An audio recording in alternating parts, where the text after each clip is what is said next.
Welcome to physics संवाद।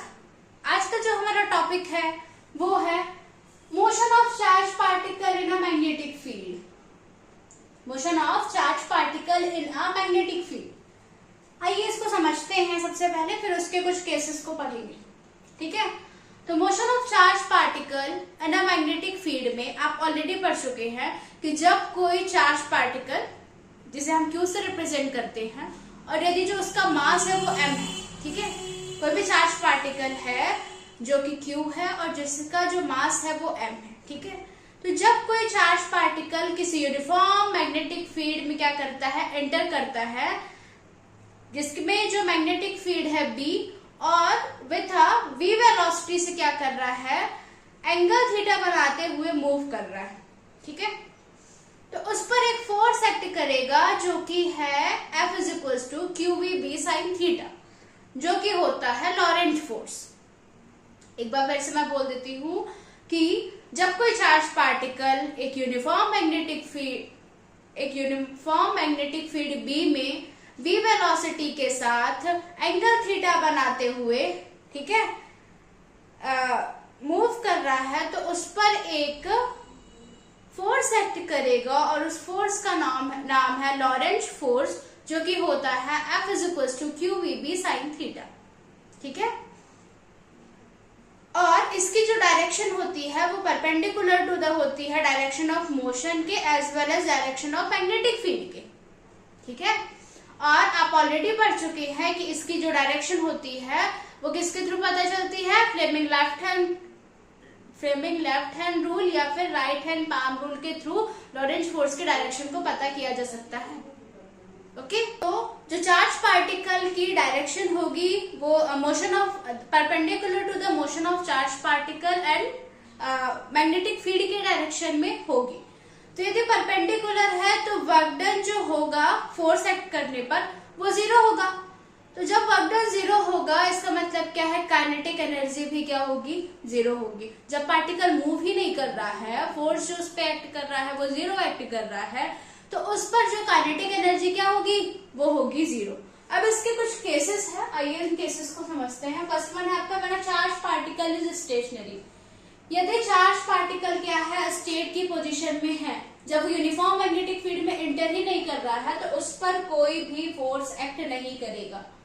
जब कोई चार्ज पार्टिकल स्टेशनरी है, मतलब कि रेस्ट की पोजीशन में है, तो उस पर कोई भी मैग्नेटिक फील्ड प्रोड्यूस नहीं होगी, है ना। आपने क्या पढ़ा है कि मूविंग चार्ज में ही मैग्नेटिक फील्ड प्रोड्यूस होती है, लेकिन यहाँ पे क्या है, चार्ज पार्टिकल जो है वो स्टेशनरी है, इस वजह से इस पर कोई भी मैग्नेटिक फील्ड प्रोड्यूस नहीं होगी। और जब मैग्नेटिक फील्ड प्रोड्यूस नहीं होगी तो मैग्नेटिक फोर्स भी नहीं लगेगा, और मैग्नेटिक फोर्स नहीं लगेगा तो क्या होगा, फोर्स जो होगा वो क्या होगा, जीरो होगा। इस वजह से वर्क डन भी क्या होगा, जीरो होगा, ठीक है। इसलिए हम कह सकते हैं कि जब मैग्नेटिक फील्ड में कोई स्टेशनरी चार्ज पार्टिकल है तो उस पर कोई भी फोर्स एक्ट नहीं करता है, जिसकी वजह से जो फोर्स होगा वो क्या होगा, जीरो हो जाएगा, ठीक है।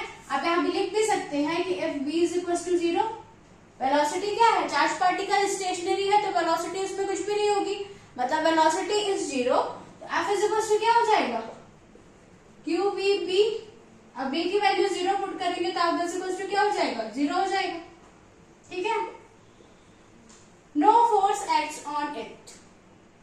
ओके, जो हमारा सेकंड है वो है when the charge particle is in motion in the direction of magnetic field. यदि कोई चार्ज पार्टिकल मोशन में है in the direction of magnetic field में, तब क्या होगा।